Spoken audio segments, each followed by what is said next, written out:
Tenemos invitadas acá en la casa. Voy a decirles de una vez, cuando vean el plano amplio, que Nelson Rodríguez está acá con nosotras en este momento. Se fue a una asignación. La gente se pregunta y dice, ¿qué pasó con Nelson? Nelson está en una asignación especial, pero voy a presentar a continuación a Rosa Alcarte, quien es representante de UNICEF acá en la República Dominicana, y también a Virginia Sáez, directora del Plan Internacional o de Plan Internacional para la República Dominicana. Ambas gracias por estar acá. Buenos días. Muchísimas gracias por la invitación. Y de una vez queremos saber, Virginia y Rosa, qué bueno que pueden estar otra vez con nosotras. Siempre son bienvenidas aquí en CDN. Esta rueda de prensa que se ha dado el día de ayer, donde se ha hablado de una nueva plataforma en contra del abuso y la explotación infantil, ¿en qué consiste? Es parte de una iniciativa internacional donde hemos trabajado UNICEF, Plan Internacional, junto al Ministerio de Educación, para desarrollar dos herramientas en concreto que apoyen y que ayuden a prevenir y a dar información para, sobre todo, las familias, los tutores y también los propios adolescentes, para que puedan aprender a cómo alertar lo expuestos que están a la violencia y al abuso cuando están en línea. Es como si fuera, es una dimensión nueva que estamos abordando los padres, las madres, los tutores, las organizaciones, de lo que los jóvenes, la niñez vive cuando están online. Por eso hemos trabajado conjuntamente con una organización que ya tenía plataformas similares, Pan y Amor de Costa Rica, y hemos desarrollado estas dos herramientas, el e-Mentores y e-Pana, que son dos plataformas muy interactivas donde dependiendo de las edades, pues acceder a distintas herramientas para aprender, incluso saber cómo reportar cuando se dan este tipo de abusos. Pero el dato es escalofriante. Veo en la prensa hoy recogido el titular, 94% de los adolescentes tienen algún tipo de abuso sexual en línea. ¿Cómo han llegado a esta estadística? Bueno, ¿no? Este dato, perdón, porque este fue de un reporte que Plan hizo a nivel global. Nosotros comenzamos incluso antes de la pandemia, lo que es curioso, comenzamos con una investigación para ver a qué nivel llegaba todo el tema del abuso sexual en línea. Y se hizo una investigación en 32 países y el porcentaje al que se llegó a nivel global es que la mitad de las niñas y adolescentes están sufriendo algún tipo de abuso.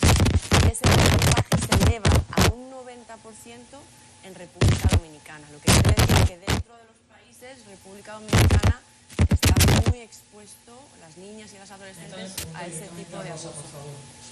¿Qué consideramos directamente como abuso, señora Rosa? Hablemos de eso, ¿no? El detalle de lo que se califica como abuso. Hay personas que ni siquiera saben que están siendo abusadas, hay padres que ni siquiera saben que sus hijos están siendo abusados. Bueno, yo creo que efectivamente en las redes tenemos muchos tipos de problemas. Hay a veces que empezamos por un simple acoso, se llama un ciberacoso. Muchas veces las niñas, sobre todo, por el entorno que tienen las niñas en todos los países, pero especialmente en este, suben fotos íntimas y luego pueden ser, acosadas, se les piden más fotos, si no lo van a denunciar. Otras veces son engaños, incluso luego puede haber reuniones de verdad, reales, pensando que se están reuniendo dos niñas y es un hombre y una niña. Pues hay un montón de problemas que se pueden originar en las redes y que desgraciadamente no estamos preparados los adultos. Los adultos a veces pensamos que esto que se mueve tan rápido que no somos capaces de seguir. Decimos siempre, bueno, el niño sabe más, y tenemos la excusa errónea de, bueno, yo sí protejo a mi niño porque le dejo que solo esté 1 o 2 horas al día en internet y nos quedamos tan tranquilos, pero en esa hora... Sin saber lo que pasa. En esa hora, exactamente. Entonces es muy importante enseñarles a los niños, y las plataformas así lo hacen de una manera divertida y de una manera, por ejemplo, qué cosas no se deben compartir en internet, que si tú das tus datos, de que si tienes las redes sociales abiertas y no cerradas solo para tus amigos, a veces comparten dónde viven, a qué escuela van, y todo eso los pone en un gran riesgo de violencia en general y de ciberviolencia y de explotación sexual en línea. Y eso, una parte de esos temas ya eran delitos en el país y otros lo vamos a conseguir ahora con el Congreso, que se incluyan como delitos penados. Es muy importante lo que ustedes están diciendo, sobre todo ahora que estamos en medio de una pandemia con clases virtuales, con todos los niños en casa, sin importar la edad. Muchos de ellos solo porque los papás tienen que ir a trabajar y no hay supervisión. Los niños buscan en internet lo que quieran o a lo que puedan acceder. y no hay una persona siquiera para supervisar que ellos no estén siendo abusados por las redes sociales. Pero además hay un abuso que puede ser físico y también queda demostrado en el estudio que han publicado el día de ayer. Pero de eso vamos a hablar después de una breve pausa que vamos a hacer en este momento. Gracias.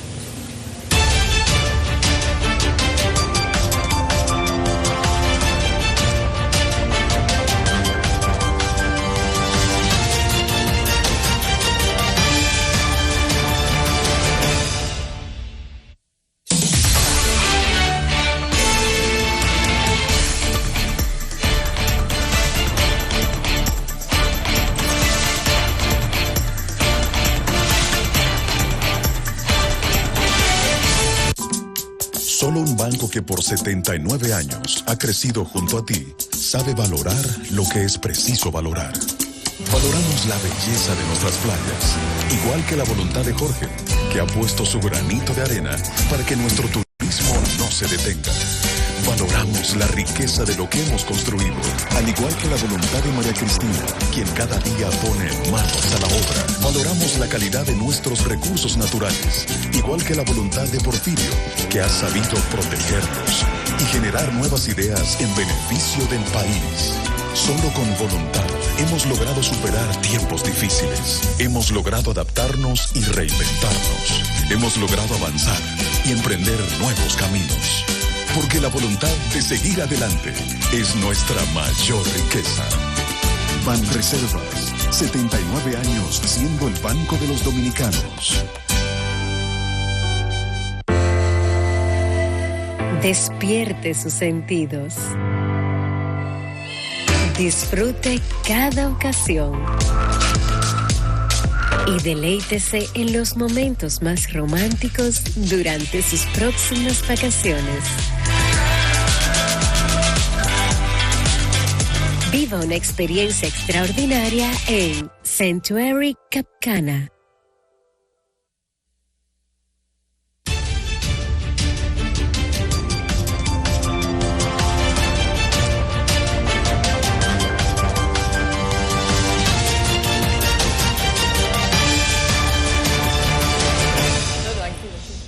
Vuelta Despierta con CDN. Hoy hablamos de maltrato, violencia infantil y además explotación infantil dentro del marco de la clase virtual o del apoyo del Ministerio de Educación también, para que este proceso de clases virtuales no se convierta en una área desprotegida para niños que están solos en sus casas. Tenemos en nuestro estudio a la señora Rosel Carter, representante de UNICEF en República Dominicana, y a Virginia Saiz, directora de Plan Internacional República Dominicana, ambas altas especialistas que hoy comparten con nosotros de su estudio.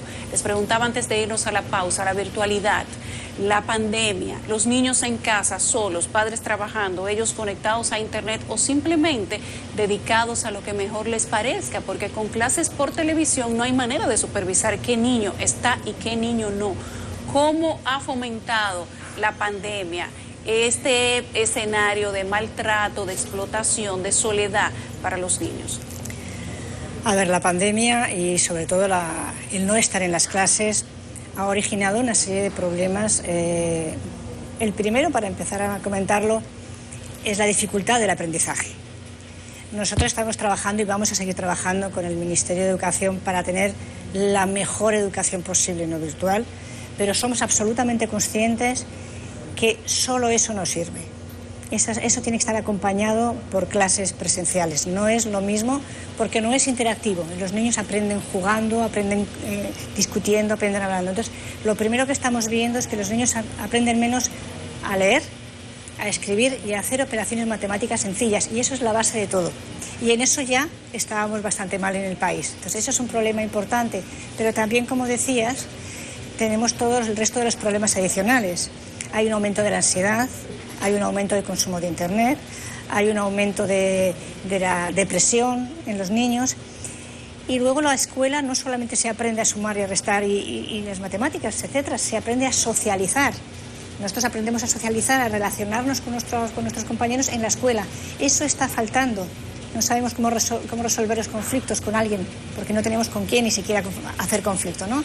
Y en muchos casos, además, la violencia, tanto física como online, aumenta porque en muchos casos realmente los niños están sometidos a la violencia en casa. Entonces, todos esos problemas se aumentan cuando el niño no puede salir a la escuela para poder compartir con sus compañeros. Señora Rosa y también Virginia, ambas quiero preguntarles sobre precisamente ese acercamiento, esa mesa de trabajo que tienen constantemente con el Ministerio de Educación. ¿Cuál es la perspectiva sobre el regreso inminente o no a clases presenciales, semipresenciales acá en la República Dominicana? Hay un debate, el Consejo Nacional de Educación está convocado para el próximo miércoles. Las madres, hay padres preocupados porque sus hijos, tal y como ustedes bien señalan, no están aprendiendo correctamente, y hay otros padres que dicen, mis hijos van a estar expuestos al tema del COVID-19. ¿Cómo se va a colocar esto en sintonía precisamente para alcanzar acuerdos, sobre todo que puedan permanecer en un tiempo determinado, ¿no? Sí, bueno, yo voy a dejar a Rosa que explique sobre todo el relacionamiento, porque ellos están muy cerca con el Ministerio, pero desde Plan Internacional siempre hemos reclamado la visión de la escuela no solo como del espacio de aprendizaje, como estaba mencionando Rosa, sino también un espacio que garantiza la protección. Nosotros, que trabajamos muy de cerca en las comunidades, en las zonas más vulnerables, la escuela representaba ese lugar donde más se alertaba si había un posible embarazo infantil, si había un matrimonio, si había violencia en casa. Entonces ahora esos espacios ya no existen. Entonces ahora esos niños y niñas que estaban ya expuestos a violencia están incluso más, y si además añadimos la violencia en línea. Por eso nosotros siempre hemos venido recomendando, obviamente con todos los protocolos y con mucho cuidado, que se fuera pensando en un regreso paulatino, gradual, con las medidas, y sobre todo entendiendo que lo que hemos visto con esta pandemia y la virtualidad, y a pesar del gran trabajo que se ha hecho para que el país estuviera listo para esta educación tecnológica, no funciona, o sea, no está... Hemos comparado un poco los efectos en las clases, incluso altas, medias y más vulnerables. Ni siquiera aquellos niños que tienen las condiciones adecuadas, con la conexión, con todo perfecto, con los mejores colegios, no funciona por esos aspectos que hablábamos de la socialización. Y mucho menos para aquellos niños que no se pueden conectar, que no saben en qué canal era o que nadie les está dando el seguimiento adecuado. Señora Rosa. Bueno, yo creo que primero hay que dar un mensaje de que cuando se cerraron las escuelas nadie sabía nada sobre el coronavirus. Ahora hay un montón de estudios científicos bien informados y sabemos muchísimo más. Y por eso las recomendaciones de la OMS y de UNICEF para todo el mundo es que los países, cuando vayan a cerrar, porque el coronavirus esté aumentando y haya los de coronavirus, lo último que cierren sean las escuelas. Y que cuando vayan a abrir, lo primero que abran son las escuelas. ¿Por qué? Porque ya se ha demostrado muchísimo que los niños no contagian tanto como los adultos. Cuanto más pequeñitos, menos contagian. Cuando ya tienen 17 y 18 años, ya contagian más. O sea que si vamos a abrir hay que empezar por los más pequeñitos. Pero además tienen síntomas más leves. Claro.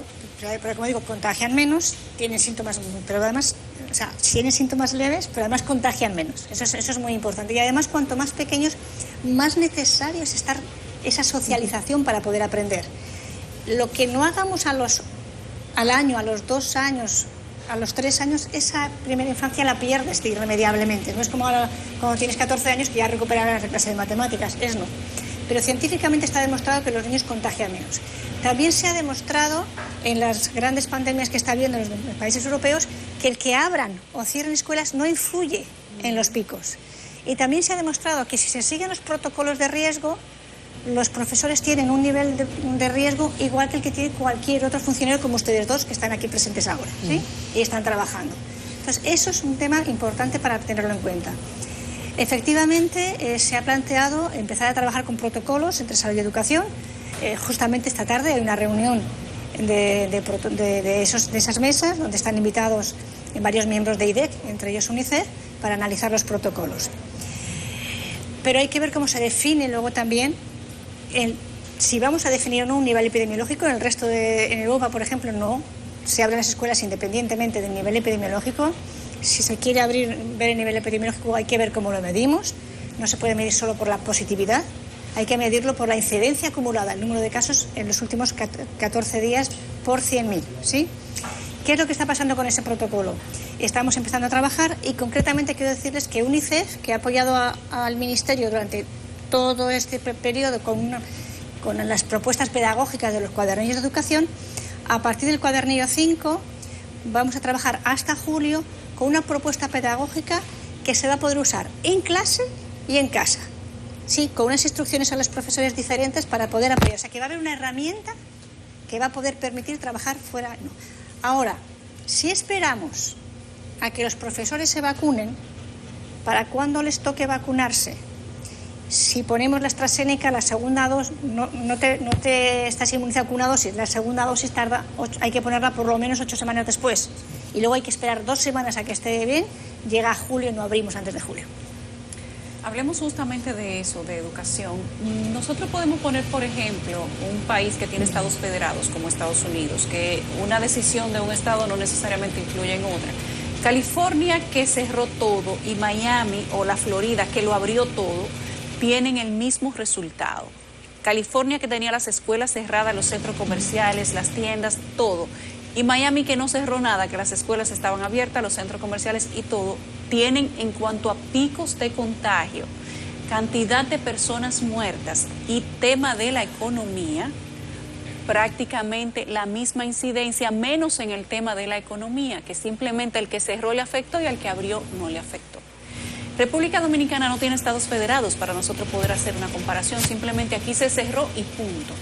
Pero los ejemplos comparados de otros países te dicen que no hay una diferencia alta entre los que cerraron y los que se mantuvieron abiertos, específicamente con los temas de las escuelas, para ser un poco más amplios. ¿Qué han visto ustedes en el ánimo de las autoridades de educación de nuestro país, que por cierto han abierto todo menos las escuelas? Sí, una cosita que quería comentar antes de responderte esto que creo que es muy interesante. Latinoamérica es la región del mundo donde los niños tienen días perdidos de clase multiplicados por 3. O sea, 3 veces más que en el resto del mundo. O sea, Latinoamérica es la que más tiene. Pero ya en Latinoamérica, y me lo voy a traer para que no, hay 25 países que o han abierto totalmente o están abriendo progresivamente. Solo quedan 10 países que no han abierto nada. ¿En el mundo? En Latinoamérica. En América Latina. Es que en el resto del mundo, Europa no ha cerrado, Europa está todo abierto y el resto del mundo también. O sea, Latinoamérica es quien más ha cerrado. ¿Sí? Y dentro de Latinoamérica ya hay una ola de aperturas y ya hay 25 países que o han abierto todo o están paulatinamente abriendo. Y no tienen tanta diferencia con los que estuvieron abiertos todo el tiempo. No hay, o sea, sobre todo es que ya está demostrado científicamente. O sea, el que se abra o se cierre escuelas no influye en los picos. Entonces, el República Dominicana, de manera específica, que ha abierto todo menos las escuelas, y esto nos ha dado otro tipo de situaciones, precisamente con la población infantil. ¿Qué ven ustedes en el ánimo de las autoridades y qué recomiendan? A ver, yo veo al ministro de Educación con ganas de abrir las escuelas. Él quiere abrir las escuelas. Evidentemente, él no va a abrir las escuelas hasta que no haya un protocolo con el Ministerio de Salud. Ese protocolo con el Ministerio de Salud se está preparando ahora. Y efectivamente probablemente se abran paulatinamente. El problema es cuándo, porque aquí está la variante. Según el cálculo que usted acaba de hacer, el año va a quedarse totalmente. Ahí está. Si metemos la variante vacunación, claro, entonces no se va a abrir hasta julio porque no da tiempo. Claro. Si no metemos la variante vacunación, como no se ha metido en muchísimos países del mundo que han sido abiertos muchísimo antes de que llegaran las vacunas, se podría empezar a ir abriendo en cuanto se acaben de los protocolos que están ya muy avanzados, ¿sí? Pero ahí está, y luego también se podía abriendo por zonas. Hay zonas del país que tienen muy poquita incidencia, ¿no? Hablemos precisamente de eso, de la discriminación de la República Dominicana y quizás el alcance que ambas organizaciones han podido tener en el impacto que ha tenido la no presencialidad o la virtualidad de las clases y de la educación. Acá ustedes hacen perfectamente la descripción. Niños que tienen todas las condiciones, pero que el nivel de aprendizaje no avanza tal y como queremos. Ni hablar de lo que ocurre con poblaciones más vulnerables. ¿Han podido ustedes hacer un estudio de campo sobre lo que ha ocurrido en los últimos meses de la pandemia, quizás para ver esa aproximación, cómo están siguiendo las clases los niños, las condiciones de las viviendas, en fin? ¿Se han podido tener algún alcance desde el punto de vista territorial? Sí, desde Plan Internacional, que estamos muy en el territorio, sobre todo en la zona sur del país, en comunidades muy vulnerables, Yo podría describirlo como surrealista, ¿no? Cuando uno va a una de esas comunidades... Descríbenos, por favor, Virginia. Bueno, pues imagínate una comunidad donde se supone que tenemos en la mente que estamos en cuarentena, que estamos todos encerrados y la gente vive en casas, en hacinamiento en muchas ocasiones, en casas donde hace muchísimo calor porque tienen un techo de zinc, claro, donde hay 2 habitaciones. La gente no está en su casa, la gente está pues haciendo vida en la comunidad. Y la mayoría de esos niños, ¿qué hacen? Están jugando entre ellos. O sea, vas a una comunidad, por ejemplo, en San Juan de la Maguana y te encuentras de repente a 20 niños jugando, haciendo vida, ¿no? Entonces, incluso a veces cuando es el horario de la clase, es difícil que encuentres a los niños todos sentados viendo la tele o conectados. Con distanciamiento, con mascarilla, eso no, el distanciamiento no existe. Exacto. ¿Y las mascarillas? Muy pocas. Yo te diría que un 10%, una mascarilla a la vez, sucia, que se cae, de tela. Esa es la realidad de las comunidades rurales. Esa es la realidad de la mayoría de las personas que viven en ambientes muy rurales, incluso en esos lugares donde han llegado las computadoras, pues o han perdido el cargador, o de repente no tienen luz, o se les ha bloqueado y no se acuerdan la contraseña.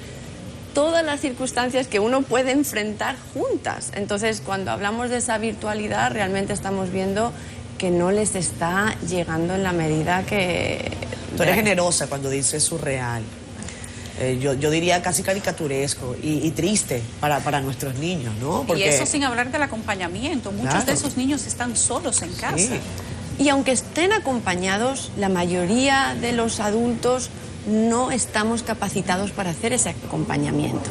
Y ya no hablo de las personas más vulnerables que incluso pueden rozar hasta el analfabetismo. Es que no estamos preparados para hacer ese acompañamiento, porque hay un montón de horas de tiempo que se pasan y realmente no sabes lo que está pasando. Te pueden decir, estoy en clase, y ves la cara que se están riendo porque están en YouTube, que están viendo en YouTube. Entonces, ese acompañamiento, incluso en el mejor de los casos, es casi imposible. Yo he estado en comunidades donde veías a las madres con un celular, con la pantalla rota, intentando ver el ejercicio de ese día. Es muy peligroso. Incluso muchos maestros que manejan la comunicación directamente con los alumnos, donde tienes niñas, niños mandando mensajes de WhatsApp con profesores. O sea, ahí no puedes mediar, ahí no puedes controlar, ahí no puedes vigilar qué tipo de conversaciones, de contenido se está compartiendo. Y ahí no hemos mencionado todavía la calidad educativa. Vamos a pasar de un año escolar a otro. ¿Y qué vamos a hacer con todos esos niños? ¿Se van a quemar? ¿Van a repetir el grado? ¿Van a pasar de grado? Si los dejas atrás, el sistema podría estar siendo injusto. Pero si los calificas y los pasas al grado siguiente, los niños van a pasar con lagunas. Entonces, ¿cómo va a ser el siguiente año escolar? La verdad es que se nos plantea una situación muy apremiante, una situación de mucha preocupación. Es una situación de retroceso, ¿verdad, Rosa? Sí, no, yo creo, bueno, vamos a ver, la pandemia ha originado un retroceso en los derechos de los niños en todo el mundo y bueno, pues también en República Dominicana en muchos aspectos. Pero un poquito lo que tú estás planteando, y es a mí lo que me preocupa. República Dominicana ya estaba muy atrás. Cada vez que hacíamos unos exámenes comparándonos en exámenes de PISA, la prueba PISA no es una realidad. Ojo, los que están en PISA han seguido estudiando todo este año y presencialmente.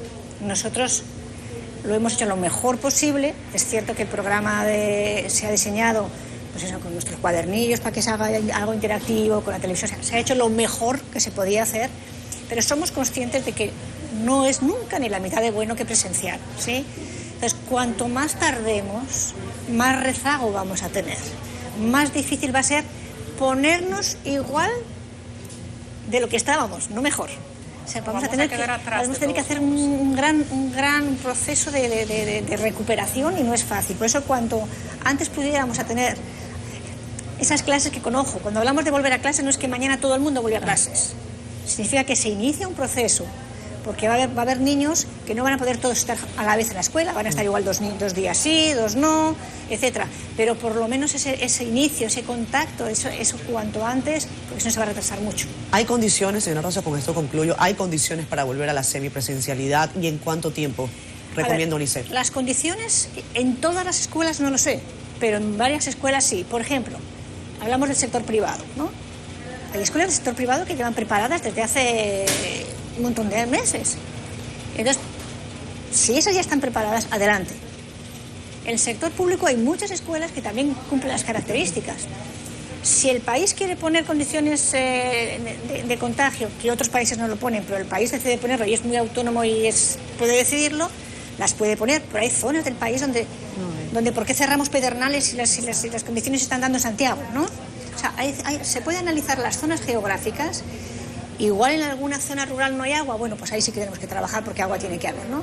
Pero en un número muy importante de escuelas sí estamos preparados y, como digo, vamos a tener incluso la herramienta para poder trabajar dentro y fuera, para que no haya problema en que están 2 días en clase y 2 días porque van a tener el mismo instrumento, ¿sí?